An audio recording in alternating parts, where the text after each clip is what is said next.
Baik, selamat datang di perkuliahan presentasi visual. Jadi ini adalah pertemuan pertama dari perkuliahan ini. Jadi saya akan menjelaskan terkait dengan apa sih sebenarnya itu presentasi visual, oke. Jadi akan saya lanjutkan di sini terkait pengertian dari presentasi itu sendiri dulu ya. Nah, apa sih itu sebenarnya presentasi? Jadi presentasi itu adalah suatu bentuk komunikasi yang mencakup di sini kegiatan pengajuan topik misalnya, pendapat ataupun informasi kepada orang lain seperti itu. Nah, presentasi tentunya sangat umum ya bagi kalian. Kalian sudah sering melakukan presentasi bahkan sejak di sekolah menengah atas ya, kalian sudah melakukan presentasi di depan kelas. Tetapi di sini saya akan menjelaskan secara lebih detail terkait pengantar dari presentasi visual atau perkuliahan ini. Kemudian, apa sih sebenarnya tujuan dari presentasi itu? Oke, pasti sudah sangat jelas ya. Di sini presentasi tujuannya adalah yang pertama, pasti misalnya untuk memperkenalkan diri. Oke, itu salah satu contoh saja. Ada juga ada presentasi untuk menyampaikan informasi kepada orang lain. Nah, kemudian ada juga untuk mempromosikan produk ataupun jasa. Nah, ini misalnya bagi perusahaan-perusahaan tertentu yang ingin menawarkan produk atau jasanya kepada klien atau kepada orang lain. Nah, di situ dia akan melakukan presentasi di depan umum. Yang selanjutnya itulah untuk meyakinkan pendengar. Nah, bisa juga yang selanjutnya untuk memotivasi pendengar untuk melakukan sesuatu. Nah, bisa juga di sini menjadi salah satu tujuannya. Yang selanjutnya itulah untuk menyampaikan suatu ide ataupun gagasan tentang suatu hal. Nah, bisa kita melakukan presentasi. Yang selanjutnya juga adalah untuk menghibur pendengar. Nah, ini bisa dilakukan. Dan yang terakhir itu adalah untuk menyentuh emosi pendengar. Nah, ini juga bisa merupakan salah satu tujuan dari presentasi. Oke, yang selanjutnya saya akan menjelaskan terkait jenis-jenis presentasi. Nah, ini sangat penting ya bagi kalian ya. Jadi di sini ada 4 jenis presentasi yang perlu kalian ketahui. Yang pertama itu disebut dengan presentasi dadakan. Nah, ini biasanya distilahkan dengan impromptu. Oke. Yakni presentasi yang dilakukan secara mendadak tanpa persiapan apapun. Tiba-tiba misalnya kalian ditunjuk oleh guru kalian atau dosen kalian untuk maju secara tidak langsung itu ke depan kelas, dan itu bisa digolongkan sebagai presentasi dadakan atau impromptu. Selanjutnya ada presentasi naskah. Nah, presentasi naskah di sini bisa juga disebut dengan manuskrip, yaitu presentasi yang dilakukan dengan cara membawa naskah di depan umum. Nah, biasanya dilakukan saat pidato-pidato tertentu, misalnya pidato apa ya, itu depan umum yang memang mempersiapkan naskah agar tidak melakukan kesalahan kan seperti itu. Yang selanjutnya itu ada presentasi hafalan. Nah, di sini bisa juga disebut dengan memoriter. Nah, biasanya ini kita lakukan, kita menghafal dulu malam harinya untuk dipresentasikan, selanjutnya misalnya di keesokan harinya, seperti itu. Yang terakhir itu adalah presentasi extemporer. Ini pembicara akan mempersiapkan materi-materi dengan membuat poin-poin. Nah, ini yang biasa kita lakukan ataupun mahasiswa lakukan dengan cara membuat media seperti PowerPoint untuk mempersiapkan poin-poin dari materi yang akan disampaikan untuk disampaikan depan umum seperti itu. Nah, ini tergolong presentasi extemporer. Selanjutnya saya akan menjelaskan tentang jenis-jenis presentasi juga, tetapi di sini berdasarkan sifat interaksi antara pihak yang melakukan presentasi dengan pesertanya. Dan di sini dapat dibagi menjadi 2 jenis. Jadi yang pertama itu adalah presentasi langsung, yang selanjutnya itu adalah presentasi tidak langsung. Nah, pasti ini sudah kalian pahami ya. Jadi presentasi langsung itu adalah jika presenter dan peserta dapat berkomunikasi secara langsung. Misalnya contohnya presentasi langsung antara proses kegiatan belajar mengajar di sekolah, misalnya antara guru dan siswa yang bertatap muka secara langsung ya. Jadi ini ya presentasi langsung. Kemudian ada juga presentasi tidak langsung. Nah, di sini secara definisi bisa diartikan yaitu jika peserta tidak langsung bertemu dengan presenter dalam suatu kelas ataupun suatu forum. Tetapi di sini misalnya dalam sebuah media cetak, koran, tabloid, majalah ada contoh presentasi dari presentasi tidak langsung. Nah, selanjutnya itu saya akan menjelaskan terkait hal-hal penting apa saja sih yang harus diperhatikan saat melakukan presentasi. Nah, yang pertama itu tentu adalah penguasaan materi. Kalian harus meyakinkan diri bahwa kalian menguasai materi yang apa yang mau disampaikan. Seperti itu. Jika untuk mencegah misalnya nanti ada pertanyaan daripada pendengar ataupun yang menghadiri presentasi kalian. Selanjutnya kita menggunakan bahasa yang baik dan benar, tentunya dengan menggunakan bahasa Indonesia. Kemudian tenang dalam bersikap, jadi perhatikan juga body language, kemudian cara berdiri dan cara untuk berbicara seperti itu. Kemudian memiliki keberanian. Keberanian ini di sini terkait dengan confidence. Jadi kalian memiliki keahlian untuk melakukan presentasi depan umum atau kemampuan di public speakingnya, seperti itu. Selanjutnya adalah sanggup untuk menampilkan gagasan yang lancar dan teratur. Kalian juga menyampaikan sesuatu itu secara sistematis agar dapat mudah dimengerti oleh pendengar. Kemudian kalian juga harus memperhatikan sikap yang tidak kaku atau tidak canggung. Jadi kalian relax saja di situ. Yang selanjutnya adalah sanggup buat mengadakan reaksi yang cepat dan tepat pada situasi apapun yang mungkin muncul saat presentasi berlangsung. Nah, misalnya ada hal-hal tertentu yang harus kalian memang kalian memang cegah atau atasi. Jadi ini secara tidak langsung ketika ada pertanyaan misalnya seperti itu, kalian bisa bereaksi dengan cepat dan tepat untuk menjawab hal yang ditanyakan. Nah, misalnya seperti itu. Oke, saya akan lanjut ke unsur-unsur pokok daripada presentasi. Yang pertama itu ada pasti presenter, pasti ada yang menyampaikan gagasan atau melakukan presentasi. Yang selanjutnya itu ada media. Nah, media di sini adalah perangkat presentasi. Nah, apa aja sih perangkatnya? Misalnya PowerPoint ataupun alat-alat pendukung yang kalian gunakan ketika mau melakukan suatu presentasi di depan umum. Yang selanjutnya itu adalah audiens. Audiens itu pastinya harus ada peserta presentasi di sini.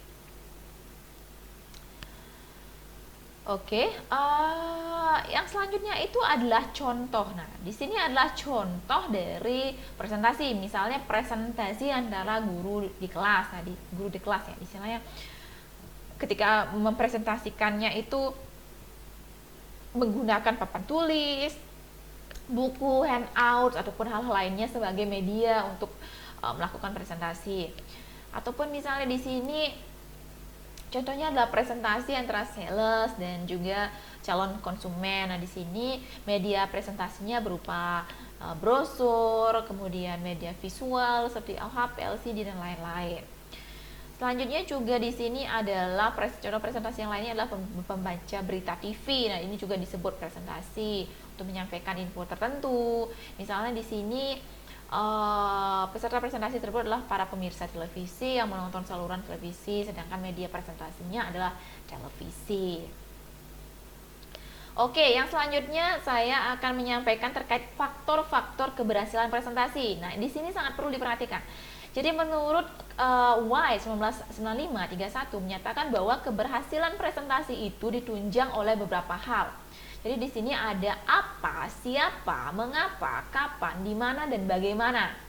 Oke. Jadi yang pertama, misalnya mengenai apa yang disajikan, yakni mengenai dengan baik, kita mengenal dengan baik permasalahannya, memahami dan menguasai materi yang akan dikerjakan, ditunjang dengan literatur ilmiah ataupun referensi-referensi yang kita ambil seperti itu. Apa yang kita presentasikan kan seperti itu. Kemudian yang kedua adalah siapa. Untuk siapa presentasi ini ditujukan? Oke, audiensnya siapa? Baik itukah misalnya dari faktor gender, umur ataupun profesi dan sebagainya, itu perlu diperhatikan. Lalu mengapa? Mengapa hal ini dipresentasikan? Tentunya di situ ada faktor tujuan, manfaatnya, mengenai sasaran yang akan memfokuskan misalnya arah presentasi itu ke arah mana, seperti itu. Kemudian kapan dan di mana? Kapan presentasi ini dilakukan dan di mana dilakukan? Misalnya presentasi ini diadakan perlu dipahami udah benar oleh para mahasiswa ya, sehingga peraturan dan juga target-target juga rancangan misalnya desain yang ketika kita sudah membuat PowerPoint kita tahu betul seperti itu. Kemudian bagaimana? Kemudian bagaimana cara mempresentasikan ya? Ya, tentunya dengan cara pemilihan strategi-strategi khusus yang kita gunakan ketika kita melakukan presentasi di depan umum. Oke, yang selanjutnya itu mengenai presentasi yang efektif. Oke, presentasi yang efektif itu presentasi yang seperti apa? Jadi sebuah presentasi akan berhasil jika presenter menguasai materinya dengan baik, topiknya dengan baik. Itu hal yang pertama yang harus memang dikuasai. Oke. Jadi selain keterampilan berkomunikasi ataupun public speaking adalah di sini juga harus didukung dengan media. Media itu apa? Ya, PowerPoint dengan tampilan visual yang bagus kan seperti itu. Ataupun peralatan yang baik yang dapat mendukung keberhasilan suatu presentasi. Jadi tulisan yang menarik, misalnya gambar yang bagus, kemudian penyajian yang jelas, tidak membosankan. Ini merupakan faktor-faktor penting untuk menentukan suatu keberhasilan presentasi yang kalian bawakan nantinya. Oke, yang selanjutnya saya akan menjelaskan terkait presentasi visual di sini ya. Jadi presentasi visual secara garis besar merupakan presentasi yang menggunakan media elektronik seperti komputer dalam menyampaikan suatu topik kepada audiens. Oke, saya di sini akan menjelaskan sedikit tentang media visual ya. Jadi saya akan mulai dari definisi media itu sendiri. Apa sih itu media? Media merupakan sesuatu yang bersifat menyalurkan pesan. Betul? Jadi pesan yang dapat merangsang pikiran kita, perasaan kita, ataupun kemauan. Sehingga mendorong terjadinya proses belajar. Nah, itu media. Kemudian, media itu bisa juga dibagi menjadi media visual. Oke, media visual merupakan media yang dapat kita lihat. Oke, jadi menggunakan indera penglihatan. Jadi media ini hanya menyampaikan pesan melalui indera penglihatan dan tidak menggunakan indera lain seperti itu. Nah, misalnya contoh-contoh indera visual itu ada garis, warna, bentuk, dan tekstur. Nah, itu bisa kita lihat dengan mata kita. Kemudian saya juga akan menjelaskan di sini terkait jenis-jenis media space visual. Jadi yang pertama itu adalah media yang tidak diproyeksikan. Oke. Yang kedua adalah media proyeksi. Oke. Media visual yang pertama itu ada subnya lagi untuk media yang tidak diproyeksikan. Yang pertama adalah media realita, yakni benda nyata yang tidak harus dihadirkan di objek ruang kenal, tapi siswa dapat melihat langsung ke objek. Misalnya media realita, misalnya kalian melihat pohon seperti itu. Oke, di luar ada pohon seperti itu ya. Kemudian model. Nah, oke. Model ini biasa dibawa ke ruang kelas, misalnya seperti benda tiruan dalam wujud 3 dimensi untuk pengganti daripada sungguhnya. Kalian pernah mungkin mengikuti kelas biologi, di mana di situ diadakan misalnya model misalnya seperti tengkorak atau apa, sehingga kalian benar-benar kayak melihat itulah benda tiruan dari tengkorak itu sendiri seperti itu. Ada juga media grafis. Media grafis ini tentunya ada foto, sketsa, diagram, bagan, dan grafik yang sudah biasa kalian lakukan seperti itu. Kemudian ada media proyeksi. Nah, ini yang diproyeksikan ya, yang ditransparansikan melalui OHP, yakni alat bantu mengajar tatap muka dalam kelas, biasanya seperti itu. Nah, di sini saya lanjutkan terkait dengan alasan mengapa membuat slide visual. Kenapa sih membuat slide visual? Jadi ini dilakukan agar orang tidak akan memperhatikan pada sesuatu yang membosankan. Itu alasan yang pertama. Oke. Jadi ketika kita membuat media visual yang bagus, yang menarik orang untuk melihatnya, orang-orang pasti akan mau mendengarkan presentasi kita. Yang kedua adalah orang menciptakan makna dengan tindakan interogasi visual. Jadi secara tidak langsung, secara umum ya, manusia itu suka melihat ya, secara visual, menciptakan makna. Oke. Yang selanjutnya, presentasi adalah komunikasi terpadu antara pesan verbal, visual, dan non-verbal bahasa tubuh. Jadi kombinasi itulah yang menjadi faktor utama mengapa kita membuat slide visual. Ini yang akan benar-benar mendukung kita untuk mendapatkan presentasi yang efektif dan baik seperti itu.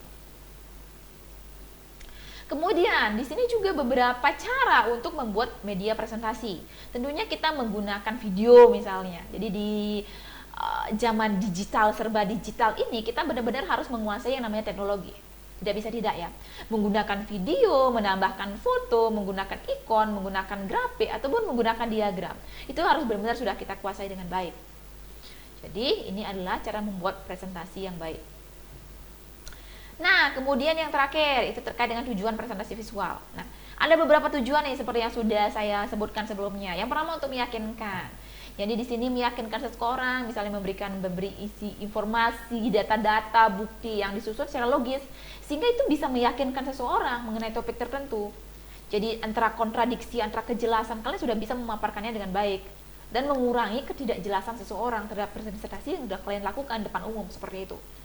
Kemudian membujuk. Nah, ketika kalian mau membujuk seseorang, kalian di situ harus memaparkan data-data juga dong, bukti-bukti juga dong untuk meyakinkan seseorang untuk membujuk orang tersebut untuk melakukan tindakan dan aksi kan seperti itu. Misalnya membujuk seseorang untuk membeli jasa ataupun barang yang kalian tawarkan, bisa jadi seperti itu.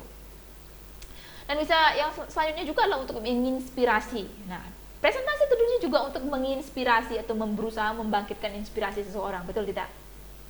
Yang selanjutnya itu adalah menghibur. Kalian tentunya juga bisa berpresentasi untuk menghibur seseorang atau memberikan kesenangan pada orang lain melalui informasi yang diberikan. Nah, di sini ada yang terakhir mengenai tips-tips presentasi. Ya, yang tentunya terkait dengan visual di sini ya. Yang pertama, kenali audiens. Nah, ini yang pertama ya, yang saya sampaikan. Tetapkan tujuan presentasi yang jelas sebelum mulai mendesain. Oke. Kenali dulu audiens kalian, siapa yang akan hadir di situ. Oke. Kemudian yang kedua, konsisten dan menyatu. Jadi terkait dengan desain agar audiens tidak kesulitan mengikuti logika presentasi. Jadi di sini presentasinya harus terstruktur seperti itu ya. Kemudian satu ide pokok dalam satu slide. Nah, usahakan misalnya kalau memaparkan satu ide pokok, tempatkan dalam satu slide saja. Jika memang tidak cukup, mungkin continue ke slide yang berikutnya. Bisa seperti itu ya. Nah, yang selanjutnya lagi adalah gunakan kombinasi dan warna untuk mempengaruhi emosi audiens. Pemilihan warna itu sangat penting. Kalian misalnya ada warna merah, ada warna kuning, ada warna orange, harus ditata dengan baik. Karena itu mempengaruhi visual kita. Enak nggak untuk dilihat seperti itu?